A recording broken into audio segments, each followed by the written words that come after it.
आज हमारा सारा ये डेलीगेशन दिल्ली से गुरुद्वारा मैनेजमेंट कमेटी का और जम्मू कश्मीर की लोकल सिंह सभाओं का लेफ्टिनेंट गवर्नर माननीय मनोज सिन्हा जी से मिले।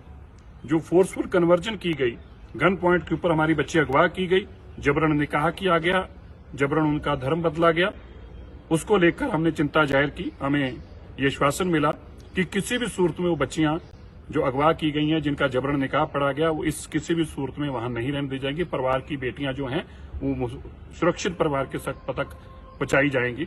इसके लिए लोकल प्रशासन को भी बुलाकर हिदायत दी गई और यह भी कहा गया, हमने उनको यह भी आग्रह किया कि जिस तरह से यूपी और मध्य प्रदेश के अंदर इंटर रिलीजियस मैरिज एक्ट बने हुए हैं, ताकि फोर्सफुली जो मेजॉरिटी कम्युनिटी है इस तरह से धक्का ना कर सके।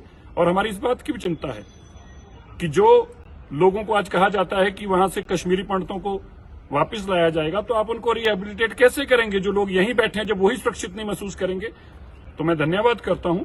इन सभी चीजों पर उन्होंने संगीन इसका नोटिस लिया है और हमें एश्योर किया है कि किसी भी सूरत के अंदर हमारी माइनॉरिटी के राइट्स को किसी भी सूरत के अंदर चाहे कितना भी स्ट्रिक्ट एक्शन लेना पड़े, कोई हार्म नहीं होने दिया जाएगा और बेइंसाफी नहीं होने दी जाएगी।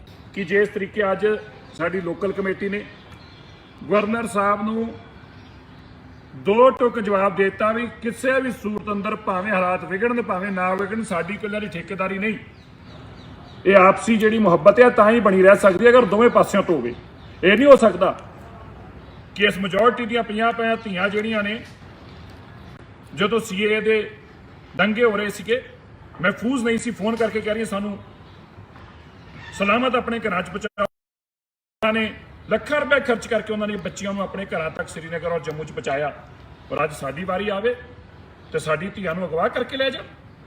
और कोर्ट भी सब तो माड़ा काम कोर्ट ने किया है। ऐसी बेईमान कोर्टां ने, ऐसे जज ने बेईमान।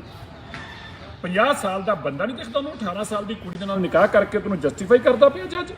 असीं दस के आए हैं, असीं चीफ जस्टिस साहब नूं मिलांगे शिकायत लैके। और वो धीआं जिहड़ियां साडीआं गईयां ने कुछ एक दी नहीं, साडी इज्जत आ। ਅਸੀਂ ਅੱਜ गवर्नर साहब ਨੂੰ ਗੱਲ ਦੱਸੀ ਹੈ। ਇਹ ਨਾ ਸੋਚੋ ਜੇ ਕਿ बेटी किसी एक दी आ, ਸਾਡੇ समाज की है, ਸਾਡੀ ਆਪਣੀ ਆ। और जेकर एक बार साड़ी अख चुक के देखणगे तो फिर साडे तो बर्दाश्त नहीं। पूरी दुनिया साड़ी ताकत बहुत ज़्यादा है। सो मैं सब का धन्यवाद करदा और आप जी जानकारी देना चाहना कि साड़ी एकजुटता ने बहुत बड़ी जित हासिल की है। सारिया सरकारों चुकना पिया। आप सब का बहुत बहुत धन्यवाद। वाहिगुरू जी का खालसा, वाहिगुरू जी की फतेह। आज हमारा सारा ये डेलीगेशन दिल्ली से गुरुद्वारा मैनेजमेंट कमेटी का और जम्मू कश्मीर की लोकल सिंह सभाओं का लेफ्टिनेंट गवर्नर माननीय मनोज सिन्हा जी से मिले। जो फोर्सफुल कन्वर्जन की गई, गन पॉइंट के ऊपर हमारी बच्ची अगवा की गई, जबरन निकाह किया गया, जबरन उनका धर्म बदला गया, उसको लेकर हमने चिंता जाहिर की। हमें ये आश्वासन मिला कि किसी भी सूरत में वो बच्चियां जो अगवा की गई हैं, जिनका जबरन निकाह पड़ा गया, वो इस किसी भी सूरत में वहां नहीं रहने दी जाएंगी। परिवार की बेटियां जो हैं वो सुरक्षित परिवार के तक पहुंचाई जाएंगी। इसके लिए लोकल प्रशासन को भी बुलाकर हिदायत दी गई और यह भी कहा गया, हमने उनको यह भी आग्रह किया कि जिस तरह से यूपी और मध्य प्रदेश के अंदर इंटर रिलीजियस मैरिज एक्ट बने हुए हैं, ताकि फोर्सफुली जो मेजॉरिटी कम्युनिटी है इस तरह से धक्का ना कर सके। और हमारी इस बात की भी चिंता है कि जो लोगों को आज कहा जाता है कि वहां से कश्मीरी पंडितों को वापस लाया जाएगा, तो आप उनको रिहेबिलिटेट कैसे करेंगे? जो लोग यहीं बैठे हैं, जब वही सुरक्षित नहीं महसूस करेंगे। तो मैं धन्यवाद करता हूं। इन सभी चीजों पर उन्होंने संगीन इसका नोटिस लिया है और हमें एश्योर किया है कि किसी भी सूरत के अंदर हमारी माइनॉरिटी के राइट्स को किसी भी सूरत के अंदर चाहे कितना भी स्ट्रिक्ट एक्शन लेना पड़े, कोई हार्म नहीं होने दिया जाएगा और बेइंसाफी नहीं होने दी जाएगी। कि जिस तरीके आज साडी लोकल कमेटी ने गवर्नर साहब ਨੂੰ दो टुक जवाब देता भी किसी भी सूरत अंदर भावें हालात विगड़न भावें ना विगड़न, साडी कोई ठेकेदारी नहीं। ये आपसी जिहड़ी मुहब्बत है तां ही बनी रह सकती है अगर दोवें पासियों तो होवे। ये नहीं हो सकता कि इस मेजॉरिटी दी 50 धीआं जिहड़ियां ने जदों सीए दे दंगे हो रहे सीगे, महफूज नहीं सी, फोन करके कह रही सानू सलामत अपने घरां च पहुंचाओ। ने ਲੱਖਾਂ रुपए खर्च करके उन्होंने बच्चियों को अपने घरों तक श्रीनगर और जम्मू च पहुंचाया और अज साडी वारी आवे तो साडी धीआं नूं अगवा करके लै जा।